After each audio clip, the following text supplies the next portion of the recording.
मैंने बात की है reservation in promotion for SC ST employees. 2015 में ऑनरेबल हाई कोर्ट ने इस प्रोविज़न को स्टक डाउन किया था, जो कि हमारा रिजर्वेशन एक्ट जो है 2004 यहाँ भी लागू होता था उस वक्त, और J&K में भी पूरे भारतवर्ष की तरह SC ST को डिपार्टमेंटल प्रमोशन मिलती थी एक अलग कोटे से। जैसे 8% कोटा मिलता है SC को, 10% मिलता है ST को, इस तरह से रिजर्वेशन में भी उनको एक प्रमोशन मिलती थी अपने कोटे से। किसी भी तरह से जब LG साहब का यहाँ पे शासन था और अभी भी लेफ्टिनेंट गवर्नर हैं, आए रोज़ डेली वेजर प्रोटेस्ट करते थे, बीजेपी के लोग खामोश रहते थे। आज बीजेपी के लोगों को उनकी बहुत तकलीफ़ जो है वो महसूस हो रही है। उस टाइम में क्यों नहीं महसूस हुई जब वो हर रोज़ बीजेपी के कार्यालय के बाहर प्रोटेस्ट करते थे और जिस समय में रविंद्र रैना बीजेपी के प्रेसिडेंट थे? ऑनरेबल CM ने कहा है मैं शुरुआत कर रहा हूँ, नींव रखी है, मुझे नींव रखने दीजिए। ठीक है, हम आपकी नींव को मानते हैं, रखिए नींव। अगले साल अगले बजट में फिर पूछेंगे कि आपने कहा था BPL को दूंगा। BPL means priority house hold, not WAY। National conference की फिर से सरकार है, हमारा उनसे यही निवेदन था। 96 में आपने ये शुरुआत की, आप लगभग 18 साल रहे, आपने कुछ नहीं किया। 3.5 साल की बीजेपी की सरकार से आप ये डिमांड करते हैं कि हमने क्यों नहीं किया। LG एडमिनिस्ट्रेशन में कोई चुनाव नुमाइंदा नहीं था, ना NC का ना किसी का, LG एडमिनिस्ट्रेशन थी। अपने तौर पे हमने कोशिश की, LG साहब से बात की, सेंटर में भी बात की, लेकिन सैलरी एनहांसमेंट पे बात हुई, रेगुलराइजेशन नहीं कर सके। ठीक है, हमने भी कहा, कल CM साहब कह रहे थे कुछ बातें, जब कहते हैं आपने ये नहीं किया, आपने वो कहते ठीक है हमने नहीं किया, हो गई गलती, अब आप कर देते, अब आप करें, हम करें, आप थे, हम थे, इस सब से बाहर निकल के हमने ये एक बड़ी हम्बल रिक्वेस्ट की है कि ये एक जेन्युइन मसला है, इसको हल किया जाए किसी भी तरह से। जब LG साहब का यहाँ पे शासन था और अभी भी लेफ्टिनेंट गवर्नर हैं, आए रोज़ डेली वेजर प्रोटेस्ट करते थे, बीजेपी के लोग खामोश रहते थे। आज बीजेपी के लोगों को उनकी बहुत तकलीफ़ जो है वो महसूस हो रही है। उस टाइम में क्यों नहीं महसूस हुई जब वो हर रोज़ बीजेपी के कार्यालय के बाहर प्रोटेस्ट करते थे और जिस समय में रविंद्र रैना बीजेपी के प्रेसिडेंट थे? नहीं, हम कभी खामोश नहीं रहे, उनकी बात सुनते थे। आप आते थे बीजेपी हेडक्वार्टर में, देखते थे, आप रविंद्र जी से बात करते थे, अंदर आते थे, वो बैठते थे, हॉल में बैठते थे, छोटे हॉल में, बड़े हॉल में, हमने हमेशा उनको सुना। लेकिन जैसे मैं बात करूँ, आज मैं पब्लिक का नुमाइंदा हूँ, मैं चीख के असेंबली में बोलूँगा, 1 बार बोलूँगा, 2 बार बोलूँगा, 3 बार बोलूँगा, सरकार को मेरी सुननी पड़ेगी। ब्यूरोक्रेसी रूल में मैं ये आपको बड़े खुले मन से कह रहा हूँ, वहाँ नहीं हुआ। हमने कहा, हमने बार बार कहा, नहीं हुआ, लेकिन कहीं ना कहीं थोड़ा रिलीफ मिला। और आप इस बात को मानिए, सैलरी मिली उनको, सैलरी एनहांस हुई, उनको कैटेगराइज किया गया।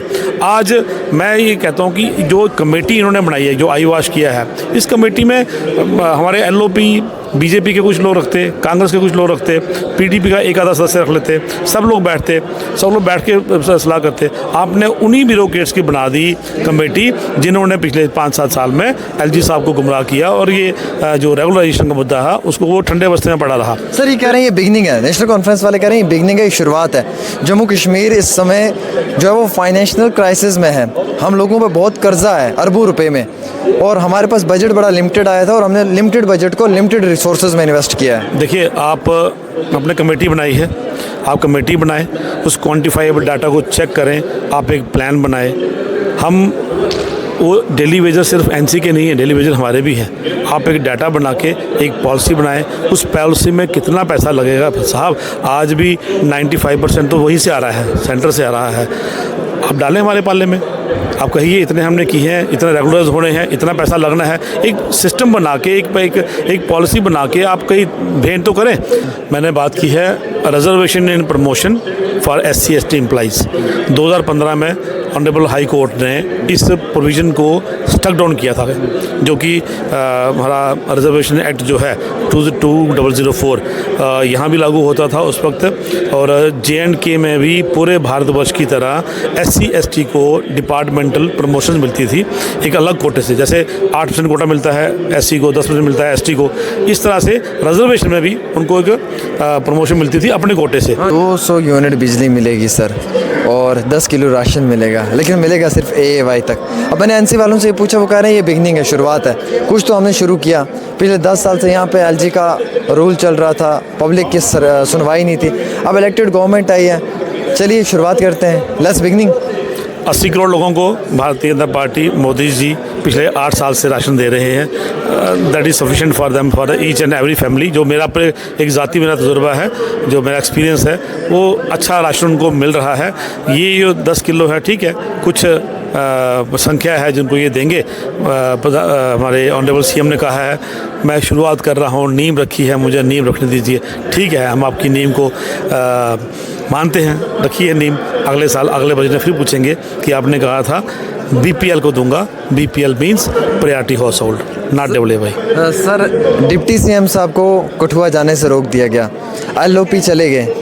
क्या लगता है सर कि ये कौन सा इंसाफ है आपकी हुकूमत के अंदर, लेफ्टिनेंट गवर्नर साहब की हुकूमत के अंदर, कि यहाँ पे डिप्टी सीएम को रोक दिया जाता है और एलओपी को जाने दिया जाता है? देखिए, अंदर जब ये बात करते हैं तो उनका जवाब ये होता है एलजी से पूछिए।